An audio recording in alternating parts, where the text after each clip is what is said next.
ناقص 2000 درهم لان الجيب ديالي فيه 0 درهم ومول الحانوت الطيب كيتساني 2000 درهم.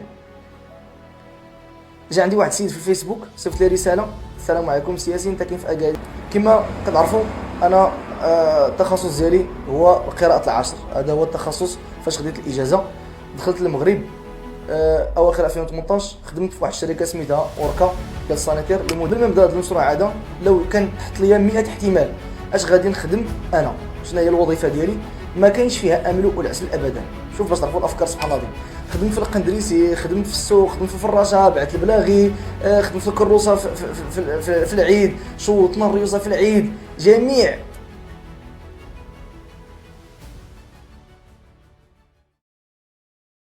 السلام عليكم ورحمه الله وبركاته.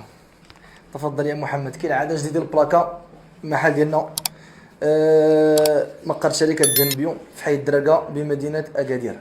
اليوم بغيت نهضر لكم على واحد الموضوع اللي بزاف كيجوني فيه اسئله، اللي هو كيفاش تبدا المشروع ديالك. غادي نعاود لكم كيفاش بديت باختصار من صفر الى يومنا هذا. حنا الان قضينا في هذه الرحله هذه 3 سنوات، من اواخر 2019 فاش بدينا تقريبا شهر 9 شهر 10 2019 بدينا المشروع. كما كتعرفوا انا التخصص ديالي هو قراءه العصر، هذا هو التخصص. فاش خديت الاجازه دخلت المغرب اواخر 2018، خدمت في واحد الشركه سميتها اوركا ديال السانيتير لمده 6 اشهر. كنت متدرب، ثم نائب ديال الكوميرسيال، مندوب مبيعات، ثم مندوب مبيعات، ثم انتهت رحلتي معهم وانتهى الرزق معهم.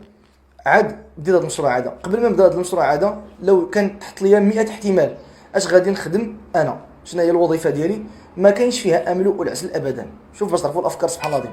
خدمت في القندريسي، خدمت في السوق، خدمت في الفراشه، بعت البلاغي، خدمت في الكروسه في العيد، شوطنا الريوسه في العيد، جميع بزاف ديال الحوايج اللي خدمت فيهم. خدمت مع الوالد ديالي في الرخامه، خليت فاش خدمت.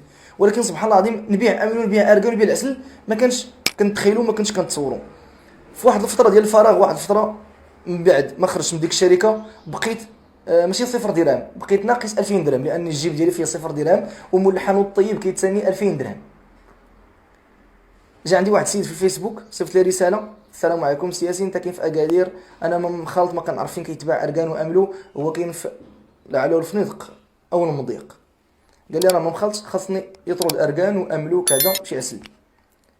عندي واحد صديق ديالي كيبيع املو ويعسلو اركان، اتصل به: السلام عليكم كي داير بخير. قلت له دير اش كاين اش واقع. واحد السيد قال لي شوف، 3 درهم عندي حتى ريال، والسيد ما صيفط لي الفلوس لا والو. قال لي شوف، انا غادي نعطيك 1 كيلو ديال الاملو ويطرو ديال الاركان وكيلو ديال عسل الدغموس وصيفطهم ليه، الا عجبته السلعه وديك الساعات نتفاهموا انا وياك. خديت هاد كيلو خديت لهم صوره وانا ندور لهم السكوتش، حطيتهم في الساتيان، مشاو عنده، صيفط لي السيد الفلوس فوكاش وانا ما عقلتش فين صيفطهم ليا. شي 2019 دق سلعه عجبته، خدا املو اركان ويقول لي يعطيني، يصيفط لي 14 كيلو ديال عسل الدغموس. اتصلت بالسيد اللي مول العسل واركان واملو، قال لي انا ما عنديش نبيع لك وانت تمشي تبيع للسيد. هاد لاكوموند الطلبيه هادي اللي غتصيفط لهاد السيد هذا ما تزيد عليه والو.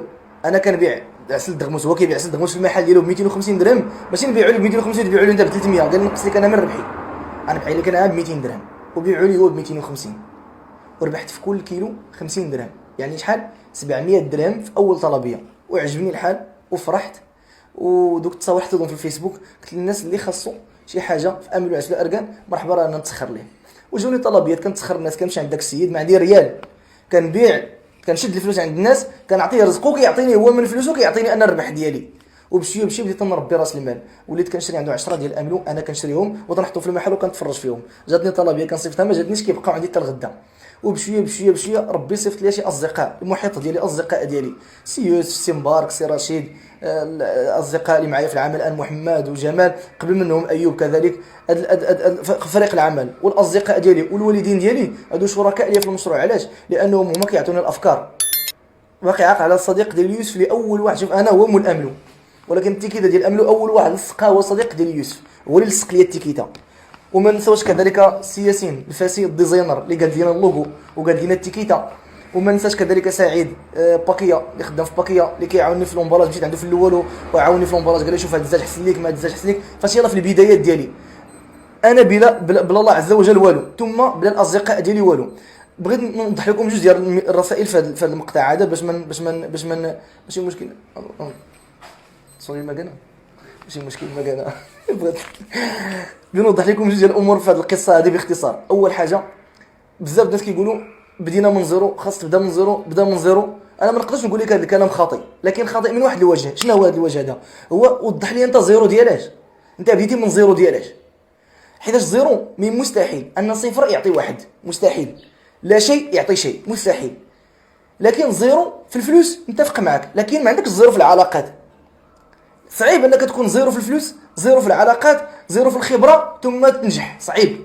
مع زيرو في الفلوس، انا بديت بزيرو في الفلوس، ولكن كانوا عندي علاقات الحمد لله نفعوني. فاش كانوا الناس يعني كنجلس في القهوه ولا كنجلس كذا ولا كنحاول ما امكن نتعرف على الناس، كنحاول ما امكن تكون عندي الكلمه، كنحاول على السمعه ديالي تبقى حسنه. الا عطيت الوعد نوفي به، ما نغدر، ما نخون، ما نكذب، ما نتبرهش، نكون راجل. ماشي هذا كيبني لك علاقات مع الناس. هاد العلاقات هما اللي ينفعوني بعض الله عز وجل.